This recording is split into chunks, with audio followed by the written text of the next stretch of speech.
All right, so Rocky is on his bed, and Ranger just walked in. Now, I'm going to hit the vibrate button, and he's my hush. So when I said hush, I press the button. I'm going to turn the fans off real quick so that there's not a whole lot of background noise for this. Right. Now, will he roll on his dog bed? Ranger, Yes. Ranger, on your bed. Ranger, hey. Come on, I know Come on, you're. Ranger. Go to bed. Okay. Boy, there we go. All right. Okay. Now, He's been staying. because Rocky has already been trained on this, you're welcome to take a seat if you'd like, and you can sit next to Ranger since he's new at this. Okay. That'll help him stay on there better. Stay Nope, go to bed. Come on. on your bed. Go to bed. Good boy. Go to bed. Nope. Good boy. Sit. German Shepherds are very Velcro. They want to be Yes, right on that's top all of you. they do. You So don't go to the bathroom by yourself. it helps to have something that they like to do. He may chew on that for you. You may not be interested in it, and you might. There's a lot going on right now. Yeah. So, what we're doing is he's already trained to this. He's showing a tremendous amount of self-control. That's what the whining is. Nope. The whining is not because he's in any sort of pain or he's scared or anything like that. He wants to get off. He wants to get up and he's protesting. Yeah. And now we got one over there squeaking a squeaker toy, so we got some little distraction. So, we got two of them squeaking squeaker toys. Does he like squeaker toys? He's got a. We can try some of those. Okay. Stay. Let's see how he does with a squeaker toy to chew on. Maybe I that started one. to find one. So I let mine have squeaker toys on the bed. Uh-huh. Anything that keeps them entertained is fine. Yeah. If we're gonna be asking them to stay here for an extended period of time, then anything that will keep them entertained, nope, go to bed. Good boy. So he doesn't need a heavy correction or anything like that. We're just redirecting him back onto the bed. We're telling him, no, you're supposed to be on your bed right now. Now I'm gonna move He's this. gotten on 2 or 3 times with me just telling him. Good. He stays and I walk around, you know. Try and get this centered where it's close enough that you can hear. There we go. All right. So, all we're doing right now is we're telling them that your job is to be on your bed. And so we're asking them to coexist in the same room. We're not letting them roughhouse, things like that. We're just telling them to be patient and wait. Now, this will help him a lot with his insecurity issues about you being away from him. Yeah. So when we start off learning to stay on our dog bed, and then we can start to move away from the dog, they start to go, okay, I'm all right. She left and I didn't melt, so it must be okay. Yeah. And so what we're doing is just reinforcing that this is your job right now. German Shepherds especially are very task-oriented dogs. They like to have a job to do. And when we tell them, this is your job right now, your job is to stay on this dog bed until I tell you to get up, then he's like, okay, I got a job. And it helps him calm down. And it helps him settle in and everything. And so the same thing with Rocky. This will keep him from going over and going, come on, Rocky, let's go play. Yeah. Because if he goes over and starts pestering him when he comes home, then you're going to have him going, oh, okay, I guess I get to get up off my bed. And Ranger's off his bed, so I get to go run all over the place. Now, just because one is on the bed does not mean the other has to be on the bed. Okay. Okay? Yeah. But the rule is, if one is on the bed, the other is not allowed to go over.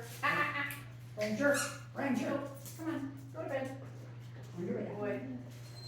The rule is, if Rocky's on his bed and you've got Ranger up wandering the house, the things we're watching for is we don't want Ranger going over there and squeaking a toy in his face or pawing at him or barking at him. I'm not being here now. Yeah, and so we don't, hush. We don't want him going over there and teasing him. Yeah. And so, there, we got a yawn. So, you probably don't know this, a lot of people don't know this. Yawning is processing in dogs. You know how people, when we're thinking about stuff and we're thinking real hard, sometimes kids will do things like tap their pencil, things like that. Dogs yawn. Nope. Come on, bed. Good boy. Good boy. When they yawn, it's usually a sign of, okay, this is what's happening right now. Hush. No. Go to bed. Ranger, Ranger, Nope. Ranger, Come on. Ranger. Good boy. Back here. Go to bed. Ranger, come here. Ranger, come here. Come on.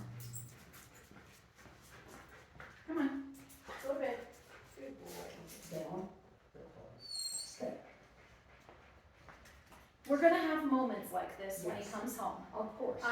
You know, but the more consistent you are, especially that first week home, you are setting precedent for what is expected. Nope.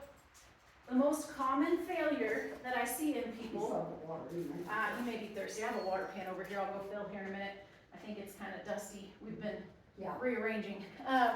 So anyways, the first week home, the biggest failure that I see in people is they go, well, I haven't seen him in several weeks and I miss him, so let's just go ahead and let him run free all weekend long and we'll start training on Monday. And then what happens is the dog goes, yeah, those rules don't apply to me. Yeah. I'm home now, I do whatever I want. Yeah. And so we don't want that. That is the worst mistake you can make, is to go, well, we're home now, let's just turn him loose. Yeah. Because if you turn him loose and go, oh, we'll start over, you're gonna start all the way over. So when they come home, there's gonna be, and you'll have printed instructions on this, you know, he's gotta be in his kennel, he's gotta be on his bed, or you've gotta have him on leash where you're working with him, or he can be off leash now. He's doing better than the average dog in the program. He's definitely above average on how quickly he picks things up and things like that. The average dog, by now, they're just starting to get to where they can stay on their bed when mom and dad visit. They're just starting to get to where they can stay on their bed when I have other dogs out in the room. And he's been doing it for over a week now. So that's really unusual for me to have a dog that's only been here 2 weeks and I've already got him staying on their bed. That doesn't happen very often. And that's one of the reasons I think he might have some border collie in there. They're just a really smart breed. And it's like you show them once or twice and they're like, oh, okay, this is what we're doing. They got it. And he kind of has that personality, that slinking down to the ground thing that he does. Now, something that we're still struggling with, and you'll see when we take him out and we walk him, something that we're still struggling with him is he wants to crawl between your legs when you're walking, even off leash. And so I'm going to show you some techniques to work with him on that. But last night, in preparation, I wanted to make sure we were good for this today. Last night, I walked him all over this property, completely off leash, and I kept him within 2 to 3 feet of me the whole time. We just kind of wandered, almost like we were just out on a trail hiking. And I'd tell him, come on, Rocky, let's go, and he'd stay right with me. And so that's another thing that he's a little bit ahead of the game on. Usually by now, they're doing pretty good, but I'm needing a lot of reinforcement when we're out off leash. And he's just like, I don't have to press any buttons, I don't have to do anything. I say, come on, Rocky, get back over here, and he just turns around and comes back. So he's been fantastic about that.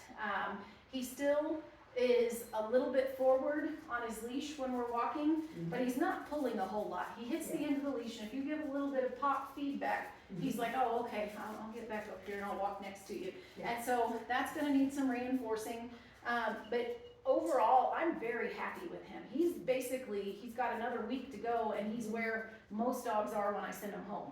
And so, he's doing great about ignoring things. We're still working on when there's a ruckus in the yard and he's in one of the runs, we don't get to explode barking. And so that's something that we're working on with this little guy. We're working on some leash manners with him, and he's real weird about the leash pressure. And so when you go to pull on his leash, sometimes he squeaks and he starts rolling and flipping and throwing a little temper tantrum, and it gets him real riled up, and I have to correct him and tell him, knock it off. Because he's going, ooh, I'm gonna get that, anytime something squeaks. When the puppies start barking, or like last night, we had the 2 Wiesenhounds running around the backyard, and my husband came back there and was teasing them and was jumping around like this at them. And he was in one of the outdoor runs having a potty break, and they were out running free, and they were jumping around, play bowing at him, you know, having a good time. And he did not like that. He did not like the way that my husband was coming in there doing this. And so he started growling and barking at him, and I said, hey, you knock it off. And he was like, okay, fine. But he still was just, you know, giving him some side eye. And so he's kind of leery and kind of suspicious, which is honestly probably has to do with the hormones. This is something that I would say, We've ordered that stuff. have you, great. I've actually started him on it. I have some here, so I've been giving him a little bit with his food. I do think it'll help a little bit. It's not gonna be a miracle drug that's just gonna fix him. You know, his hormones are off balance. He was neutered at 8 weeks old. We're gonna see some temperamental stuff there. And this is one of those really common things. You know, Svasti over there, he's pretty jumpy, and he wasn't anywhere near as jumpy. He's always been a little bit weird about you grabbing his neck real fast, but he wasn't anywhere near as jumpy before I had him neutered. He's actually gotten more jumpy to the point that I was using him as a service dog, and I'm starting to retire him because he's gotten so jumpy that when we go out in public, if somebody walks by with a shopping cart, he's like, oh, what is that? You know, and that's new since neutering. Oops, sorry, Rocky. I have two Rockies. I got little Rocky and big Rocky. So, anyways, so they're doing good on place right now. This is great. This is what we want. And so with him, what I have you doing is sitting right next to him. This is a good way for you to practice at home. This is why I was talking about anytime you're going to be busy doing something, everybody has laundry to fold, everybody has dishes to wash, food to prep. We all have household things that require us to sit in one spot and do something for a little, you know, certain period of time.